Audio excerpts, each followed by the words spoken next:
नमस्कार, hot topic में आपका स्वागत है। मैं हूं अखिलेश शर्मा।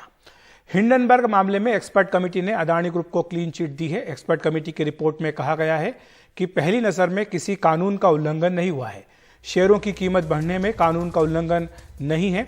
सेबी को कीमत में बदलाव की पूरी जानकारी थी। अदानी ग्रुप ने शेयरों की कीमतों को प्रभावित नहीं किया।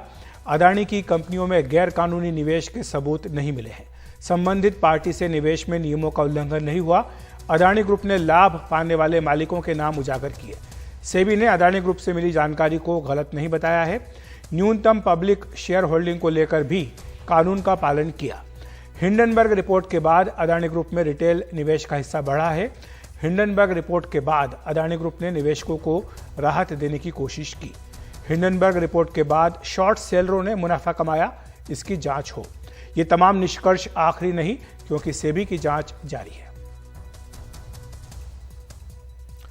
और वहीं वरिष्ठ वकील मुकुल रोहतगी ने कहा कि शेयर के दामों में कोई मैनिपुलेशन नहीं हुआ। The net conclusion of the report is completely in favor of the Adani Group.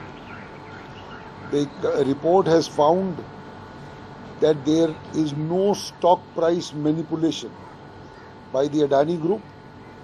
It has also found that there is no violation of related party transactions.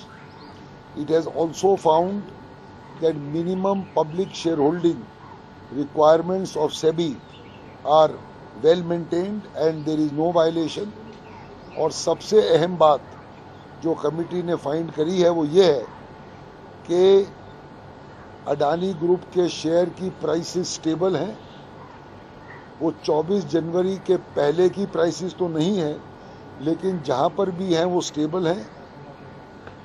Investor का कॉन्फिडेंस है और Adani group ने कई चीजें करी है अडानी अपने इन्वेस्टर कॉन्फिडेंस के हक में, और there is no real reason to worry. सिर्फ दो एस्पेक्ट थे जिसके ऊपर क्लैरिटी नहीं थी मार्केट में, जो जानकार लोग हैं उनके पास नहीं थी। एक था कि इक्विटी स्ट्रक्चर या होल्डिंग स्ट्रक्चर क्या है, दूसरा था कि क्या प्राइस मैनिपुलेशन हुआ है।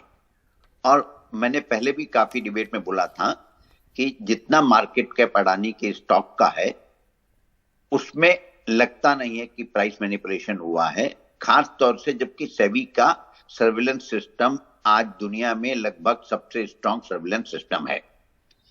आज जो रिपोर्ट आई है उसमें उन्होंने सीधे सीधे बोल दिया है कि कोई भी प्राइस मैनिपुलेशन के सिग्नल नहीं है।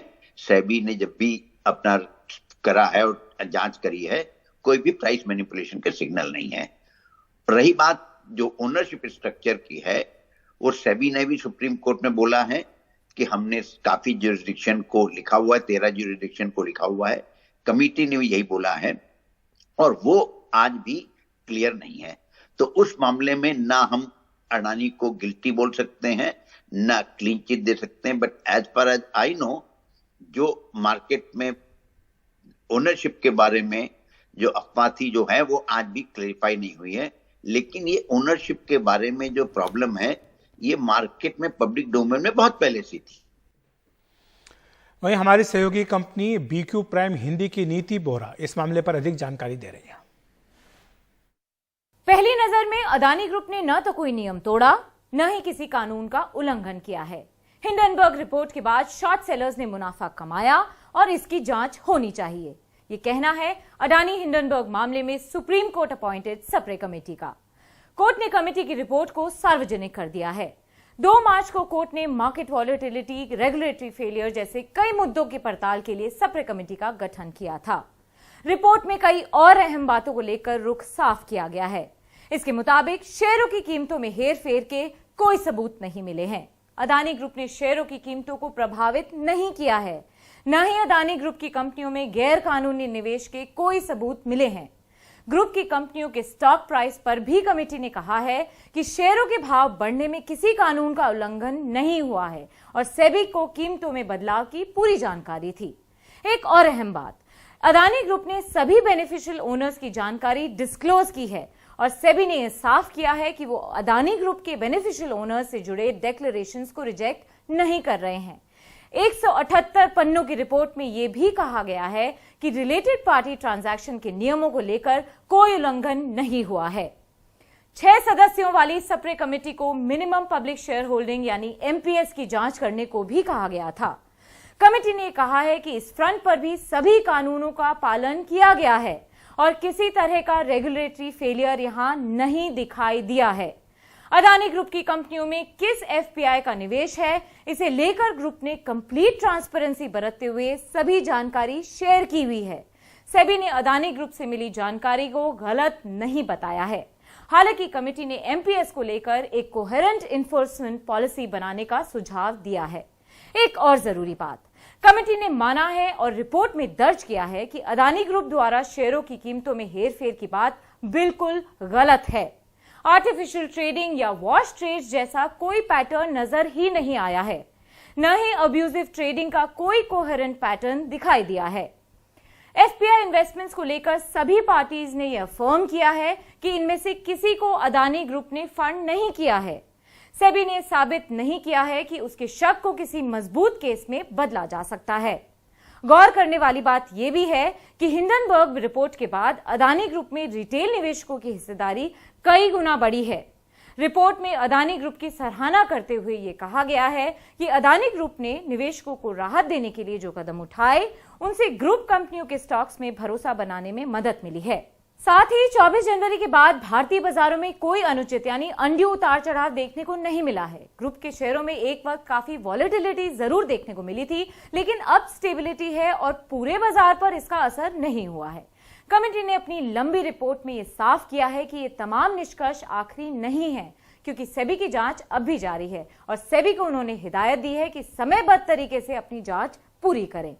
आपको बता दें कि सेबी को सुप्रीम कोर्ट ने 14 अगस्त तक स्टेटस रिपोर्ट दाखिल करने को कहा है, लेकिन आज का दिन अडानी हिंडनबर्ग मामले में बेहद अहम हो जाता है, क्योंकि सुप्रीम कोर्ट की एक्सपर्ट कमेटी, जिसमें जुडिशरी से लेकर इंडस्ट्री तक के दिग्गज शामिल हैं, उन्होंने अपनी रिपोर्ट में अडानी ग्रुप को एकदम क्लीन चिट दे दी है। और हिंडनबर्ग मामले में सुप्रीम कोर्ट की कमेटी से अडानी ग्रुप को क्लीन चिट मिलने के बाद शेयर बाजार में दूसरे हाफ में खरीदारी देखने को मिली और बाजार रिकवरी के साथ बंद हुए। अडानी ग्रुप के शेयरों में भी उछाल देखने को मिला। Adani enterprise 3.49%, Adani Wilmer 6.87%, Adani power 4.91%, Adani green energy 4.23% और Adani transmission 4.76%। Adani total gas 3.22% और एनडीटीवी 3.73%।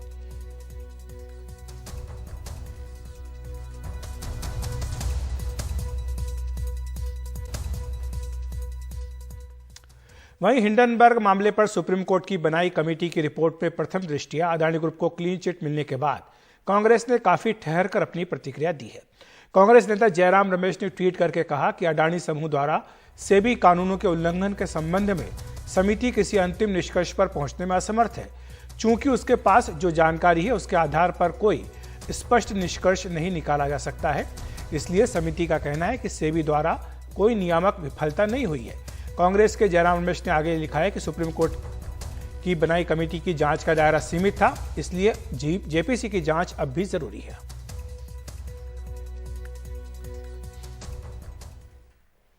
और एक और बड़ी खबर आ रही है रिजर्व बैंक से जुड़ी हुई। रिजर्व बैंक 2000 रुपए के नोट को सर्कुलेशन से वापस लेगा, लेकिन मौजूदा नोट अमान्य नहीं होंगे। 2000 का नोट नवंबर 2016 में मार्केट में तब आया था, तब प्रधानमंत्री नरेंद्र मोदी ने 500 और 1000 के नोट बंद कर दिए थे। इसकी जगह 500 का नया नोट और 2000 का नोट जारी किया गया था। आरबीआई ने कहा कि 2019 से ही 2000 के नोटों की छपाई बंद है। अब आरबीआई ने बैंकों को निर्देश दिए हैं कि 23 मई से 30 सितंबर तक इन नोटों को बदला जाए। आप एक बार में 20,000 रुपए के 20,000 रुपए के नोट ही बदल सकते हैं, 10 नोट ही आप 2000 रुपए के बदल सकते हैं। और हमारे सहयोगी हिमांशु शेखर हमारे साथ इस खबर पर चर्चा करने के लिए जुड़ रहे हैं। आम आदमी के लिए इसका क्या असर है हिमांशु? अगर किसी के पास नोट है तो उस पर क्या असर पड़ेगा? और दूसरी बात यह कि 30 सितंबर के बाद भी अगर किसी के पास 2000 रुपए का नोट रह जाता है तो वो नोट वैध होगा या नहीं होगा? देखिए, आम आदमी के पास एक विकल्प होगा कि अगले 4 महीने 1 हफ्ते के अंदर अगर उनके पास 2000 रुपए के नोट्स उन्होंने रखे हैं अपने पास, तो वो अपने बैंक में जाकर अपने खाते में या तो उस 2000 के नोट को डिपॉजिट कर सकते हैं या फिर किसी दूसरे डिनोमिनेशन की करेंसी में उसको एक्सचेंज भी कर सकते हैं। और 4 महीने 1 हफ्ते तक का वक्त उनके पास होगा। और जैसा आपने कहा 23 मई से आप अपने बैंक में जाकर इस पैसे को जमा कर सकते हैं अगर आपके पास 2000 के डिनोमिनेशन वाले नोट्स हैं। महत्वपूर्ण ये है कि आरबीआई ने ये तय किया है कि आम लोगों के पास पर्याप्त समय होना चाहिए और किसी को घबराने की ज़रूरत नहीं है। और आरबीआई ने कहा है कि उनकी एक क्लीन नोट पॉलिसी है, यानी कोई भी जब करेंसी वो मार्केट में सर्कुलेट करते हैं तो उसकी एक लाइफ स्पैन होती है। 2016 में जैसे आपने कहा नवंबर 2016 में 2000 नोट जारी किए गए थे और 2018 में ही उसकी प्रिंटिंग को रोकी गई थी। और अब आरबीआई ने अपने प्रेस नोट में ये कहा है कि 31 मई 2023 तक करीब 10% के आसपास ही जो 2000 के नोट थे वो अभी सर्कुलेशन में हैं और ग्रेजुअली एक तैयारी है कि ग्रेडेड तरीके से 2000 के जो नोट्स हैं उनके सर्कुलेशन को वापस लिया जाए। यहाँ तक महत्वपूर्ण सवाल है कि अगर कोई व्यक्ति 30 सितंबर तक वापस नहीं करता है, एक्सचेंज नहीं करता है, उसे डिपॉजिट अपने खाते में नहीं करता है तो क्या होगा। तो आरबीआई के नोट में बहुत साफ लिखा है कि वो 30 सितंबर 2023 के बाद भी एक लीगल टेंडर बना रहेगा। हालांकि इसमें एक स्पष्टीकरण की कोशिश रिपोर्टर कर रहे हैं कि ये कब तक ये छूट जारी रहेगी, लेकिन फिलहाल 30 सितंबर के बाद भी 2000 का जो नोट है लीगल टेंडर बना रहेगा। इसका मतलब लोग उसका इस्तेमाल कर सकते हैं। जी शुक्रिया आपका हिमांशु इस तमाम जानकारी के।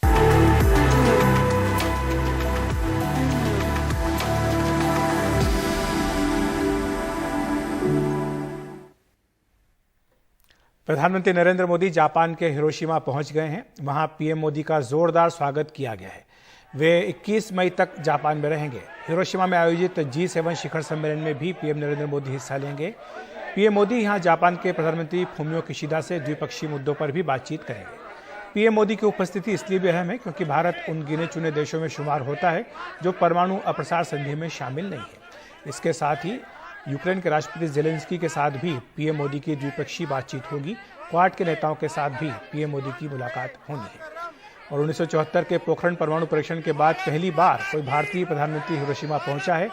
ये दौरा इस मायने में भी महत्वपूर्ण है कि पूर्व प्रधानमंत्री पंडित जवाहरलाल नेहरू के बाद पहली बार कोई भारतीय पीएम हिरोशिमा शहर में है। और तस्वीरों में आप देख सकते हैं कि भारतीय समुदाय के जो लोग हैं वहां पर बड़ी संख्या में मौजूद थे होटल में पीएम मोदी से मिलने के लिए और बहुत गर्मजोशी के साथ उनका स्वागत किया।